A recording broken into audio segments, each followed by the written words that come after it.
The educational attainment of the U.S. population is similar to that of many other industrialized countries, with the vast majority of the population having completed secondary education and a rising number of college graduates that outnumber high school dropouts. As a whole, the population of the United States is spending more years in formal educational programs. As with income, levels differ by race, age, household configuration and geography. Overall, the households and demographics featuring the highest educational attainment in the United States are also among those with the highest household income and wealth. Thus, while the population as a whole is proceeding further in formal educational programs, income and educational attainment remain highly correlated. Topic: General attainment of degrees, diplomas. In 2003, over 4/5 of all adults 25 years or older reported they had completed at least high school, or obtained a GED, high school equivalency certificate. Over 1 in 4 adults 27% had attained at least a bachelor's degree. Both of these measures are all-time highs. In 2003, the percentage of the adult population who had completed high school or had not completed high school but obtained a GED increased for the first time since 2000, when it was 84%. This increase follows a general trend that the current population survey has shown since educational attainment was first measured in 1947. In 2015, among adults aged 65 and older, 84% had either completed high school or more education, or had failed to complete high school but obtained at least a GED certification, compared to 91% of adults aged 25 to 34 and 89% of adults aged 35 to 44 years or 45 to 64 years. In addition, 27% of the population aged 65 and older reported a bachelor's degree or more education, compared to 36% of adults 25 to 34 years old and 32% of adults aged 45 to 64 years. Since 1983, the percentage of people either graduating from high school or failing to complete high school but getting a GED certification has increased from 85% to 88%. The greatest increases in educational attainment were documented in the 1950s, 60s and 70s. In the 1950s and much of the 1960s, high school graduates constituted about 50% of those considered adults 25 and above. For young adults aged between 25 and 29, the percentage of either high school graduates or GED obtainers was roughly 50% in 1950 versus 90% today.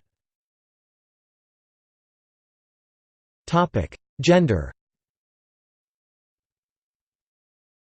For the past 50 years, there has been a gap in the educational achievement of males and females in the United States, but which gender has been disadvantaged has fluctuated over the years. In the 1970s and 1980s, data showed girls trailing behind boys in a variety of academic performance measures, specifically in test scores in math and science.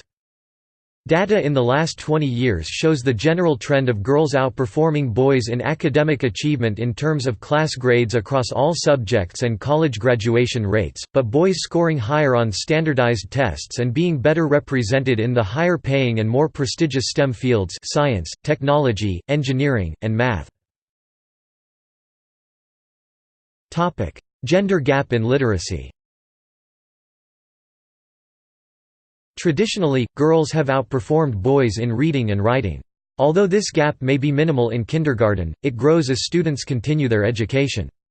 According to the 2004 National Reading Assessment measured by the U.S. Department of Education, the gap between boys and girls, only slightly noticeable in 4th grade, left boys 14 points behind girls during their 12th grade year. On the 2008 test, female students continued to have higher average reading scores than male students at all 3 ages. The gap between male and female 4th graders was 7 points in 2008. By 12th grade, there was an 11-point gap between males and females. On the 2002 National Writing Assessment, boys scored on average 17 points lower than girls in 4th grade.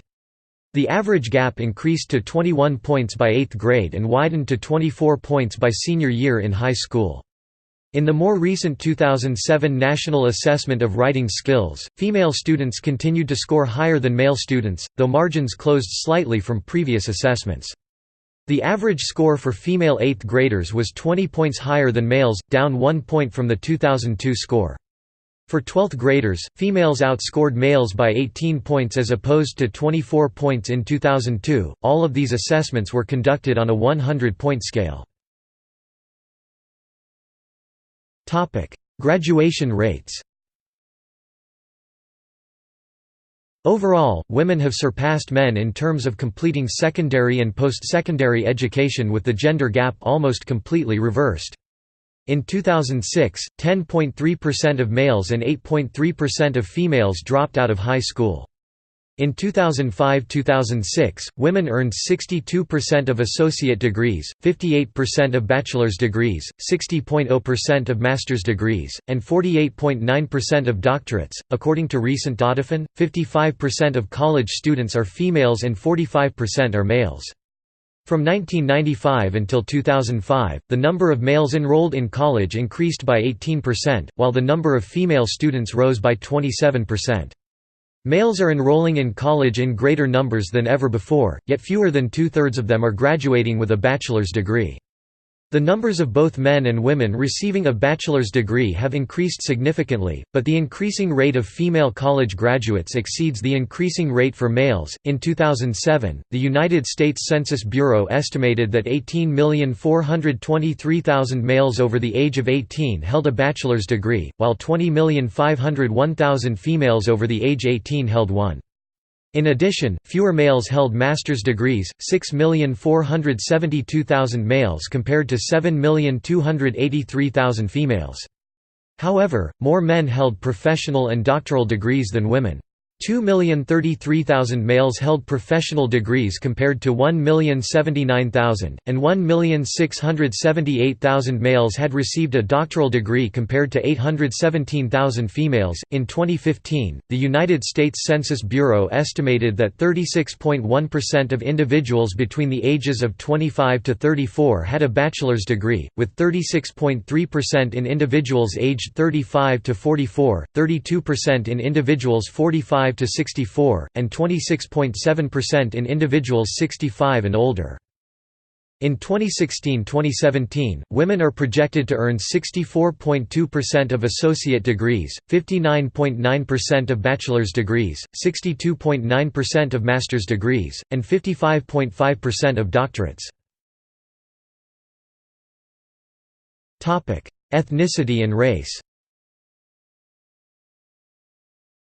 While the educational attainment of all races increased during the 1990s, with the gap between African Americans and non-Hispanic whites decreasing, differences between the races remain, especially among those with a bachelor's degree or higher. Asian Americans had the highest educational attainment of any race, followed by whites who had a higher percentage of high school graduates but a lower percentage of college graduates. Persons identifying as Hispanic or Latino, without regard to race, had the lowest educational attainment. The gap was the largest between foreign-born Asian Americans, over half of whom had a bachelor's degree or higher, and foreign-born Hispanics, 9.8% of whom had a 4-year college degree. Hispanics and Latinos also trailed far behind in terms of graduating from high school. It was the only major group for which high school graduates constituted less than 80% of the population. This large inequality might partially be explained by the influx of uneducated foreign-born Hispanic Americans who had not been offered the chance to complete secondary education in their home country and who had not completed secondary education in the United States. Overall, nearly half (49.8%) of Asian Americans, nearly a third (30%) of non-Hispanic whites, 17.3% of non-Hispanic blacks, and just over a tenth (11.4%) of Hispanics or Latinos had a 4-year college degree. The same differences decrease significantly at the high school level, with 89.4% of non-Hispanic whites, 87.6% of Asian Americans, 80.0% of African Americans, and 57% of Hispanics or Latinos having graduated from high school. The racial achievement gap in the United States refers to these educational disparities between minority students and Caucasian students. Evidence of the racial achievement gap remains present today because not all groups of students are advancing at the same rates. The racial achievement gap has many individual and economic implications, and there have been many efforts in education reform to narrow this gap. Foreign-born and immigrants. A trend becomes visible when comparing the foreign-born to the native-born populace of some races. Foreign-born Asian, European, and African immigrants had a higher educational attainment in terms of having earned a 4-year college degree than their native-born counterparts. According to the U.S. Census, about 43.8% of African immigrants achieved the most college degrees, compared to 42.5% of Asian Americans, 28.9% for immigrants from Europe, Russia, and Canada, and 23.1% of the U.S. population as a whole. The opposite is true on the high school level and among Hispanics, where the dramatically lower educational attainment of the foreign-born population decreased the educational attainment of the general Hispanophone populace, statistically. The percentage of the foreign-born with a high school diploma 67% was dramatically lower than that of the native population 88%, but paradoxically, the percentage with a bachelor's degree was the same 27%. At the bachelor's level, foreign-born blacks and non-Hispanic whites fared better than their native counterparts. Foreign-born Hispanics, in contrast, had a smaller proportion with a bachelor's degree than the native population. The low educational attainment of foreign-born Hispanics, who compose more than 50% of the Hispanic population, contributes to the low attainment levels of the entire Hispanic population. U.S. Census Bureau, 2003. Only among Hispanics and Latinos was the proportion of college graduates larger among the native-born population. In the general population, the proportion of persons with a bachelor's degree or higher was the same among the foreign-born and native-born population, 27.2%. As stated above, fewer foreign-born Americans completed high school than native-born Americans. Overall, 87.5% of the native-born population had graduated from high school, versus 67.2%. Among whites the difference was 3 percentage points, the same as for African Americans. Among Asian Americans the difference was 5 percentage points. It was 30 percentage points among Hispanics or Latinos. African immigrants have been among the more highly educated group in the United States since the 1990s. This phenomenon is related to the large brain drain in Africa. Topic: Income. Educational attainment is strongly correlated with income in the United States. Although the incomes of both men and women are associated with higher educational attainment, higher incomes for higher educational attainment, large income gaps linked to race and gender remained at each educational level.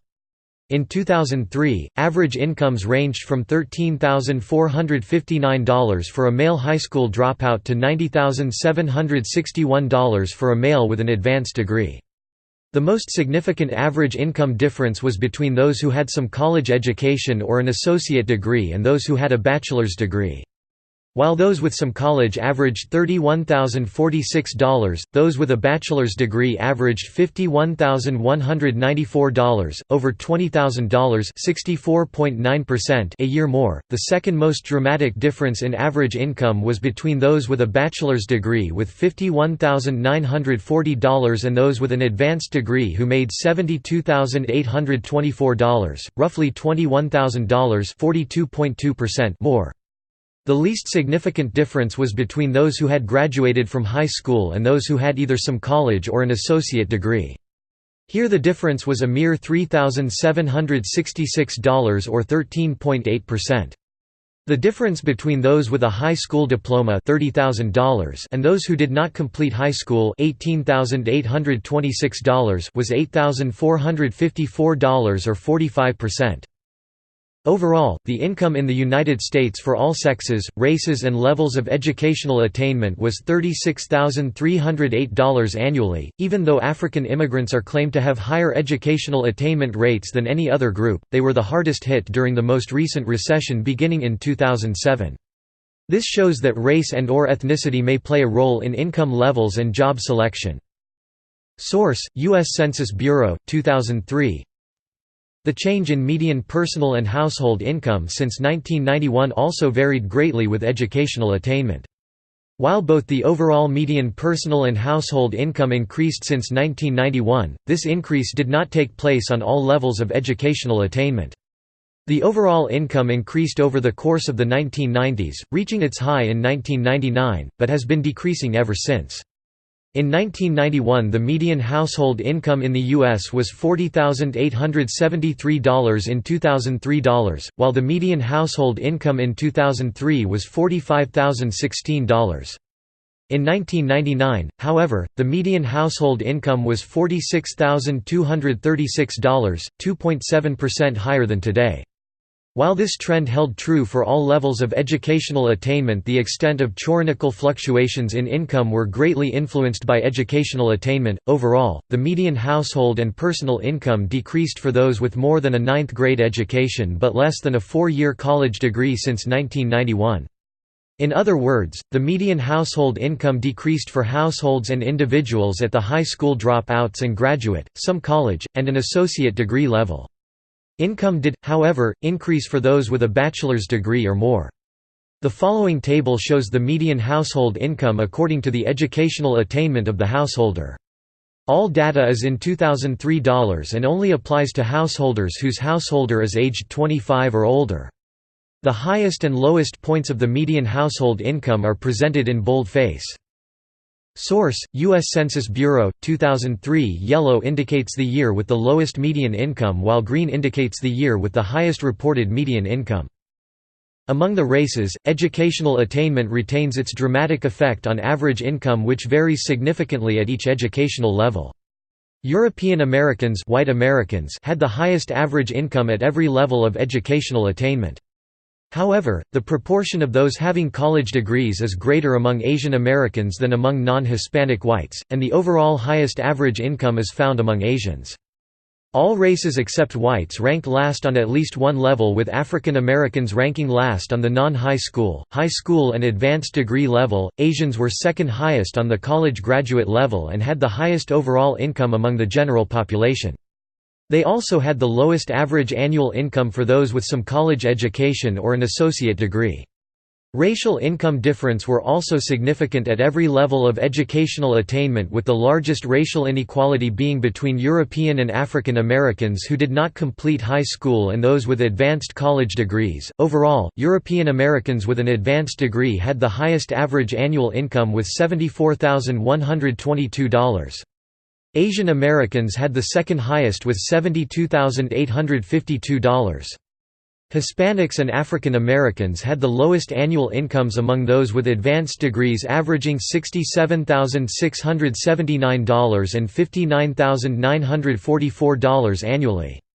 The largest racial inequity was between European Americans with a bachelor's degree who made $53,185 and Hispanics who made $12,263 or 29.9% less, with an average annual income of $40,949. However, Asian Americans as a whole earn more than any other race due to a greater percentage of them being educated overall, an example of Simpson's paradox. Occupation.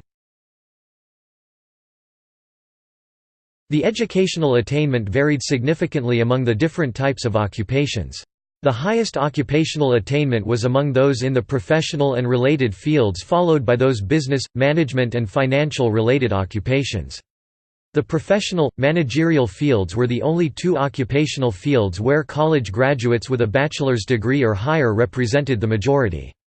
Among professional occupations, 99.1% of the population graduated from high school, 90.2% had some college education or an associate degree, and over two-thirds, 68.2%, had a bachelor's degree or higher. Business and managerial occupations were second, with 97.8% having graduated from high school, 79.5% having some college or an associate degree, and just over half, 53.4%, having a bachelor's degree or higher.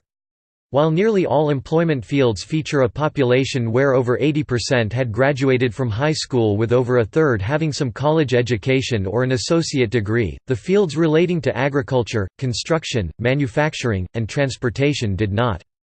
These, often described as blue-collar, fields featured a labor force where less than a tenth of the population had a bachelor's degree or higher, less than half had some college or an associate's, and less than 80% had graduated from high school. Overall, the least educated occupational field was agriculture, ranking last on all educational levels.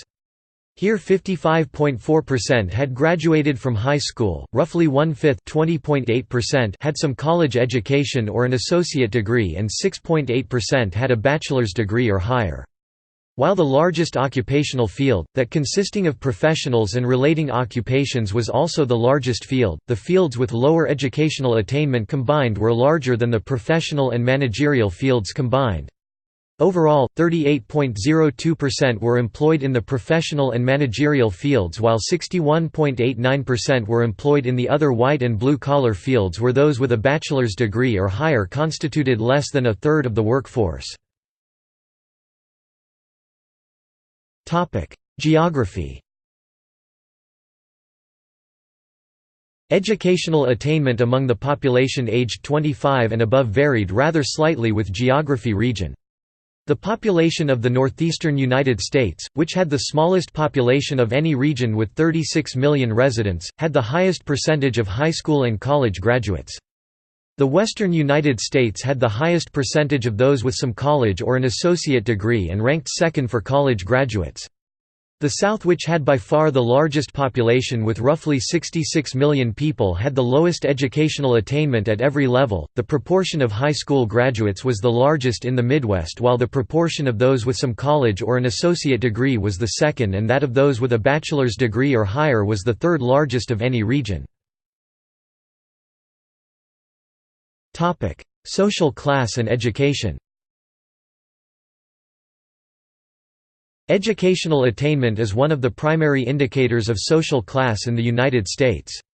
While the American social class system is a vaguely defined concept with many contradicting theories, educational attainment emerges as one of the top assessments of social class. Not only is a high educational attainment a status symbol by itself, but it is also very closely related to the other two main indicators of social class, occupation and income. A graduate degree and the roughly 7 to 8 years of post-secondary education serve as the main requirement for entering the professions and becoming part of the professional middle class. Education is a major key in becoming a more privileged member of the American middle class. Overall, educational attainment is the main entrance barrier into more privileged parts of the middle class, as it is not only of high value but is also the requirement for becoming a professional and earning the corresponding income. This corresponding income is typically significantly higher than that of someone without this higher level of educational attainment in the United States. Exceptions include some entrepreneurs who can rank anywhere in the class system but are usually not referred to as professional middle class unless they are of the professions. In the United States, it is also important to differentiate between the statistical middle class, often defined as consisting of those who are neither rich nor poor, and the professional middle class. Recent research has shown that not only is the statistical middle of society, those with income roughly 80% to 120% of the national median or members of the mid-quintile, no longer able to afford the lifestyle indicative of the middle class, but there also seems to be a widening income gap in between those who may be described as being middle class. Education is not only the main requirement for becoming a member of the professional middle class, it is also key to a comfortable lifestyle and economic security. Those in the statistical middle may have to fear layoffs and cost-cutting, downsizing as well as outsourcing, while some of those in the professional middle class are less subject to economic fluctuations and are more likely to enjoy upper middle range incomes even in the face of recessions. Increasingly, however, even the professional middle class is facing layoffs and job elimination due to downsizing and replacement of full-time workers with part-time workers. This is particularly evident in colleges and universities where, by 2009, half of the faculty were part-time, another 25% were full-time but with short-term contracts, thus showing that advanced education is not necessarily associated with high salaries and economic stability. Educational attainment in social theory. Bourdieu and cultural capital. Many scholars have studied educational attainment in the U.S. as a form of social reproduction and stratification. In 1977, Pierre Bourdieu presented the idea that education leads to social reproduction and a stratified society by honoring the cultural capital of elite classes. Students who possess the valued cultural capital, according to Bourdieu, are rewarded with high academic achievement. When elite class members enter the workforce, they are channeled into high-paying jobs and powerful positions within society, while those who did not achieve the same level of academic success fall into subordinate occupations and status levels. By rewarding the desired cultural capital with high academic achievement, upper classes are able and prepared to reach higher levels of educational attainment. Members of the working class, on the other hand, are not rewarded for their cultural capital in schools, and are instead socialized for working-class jobs.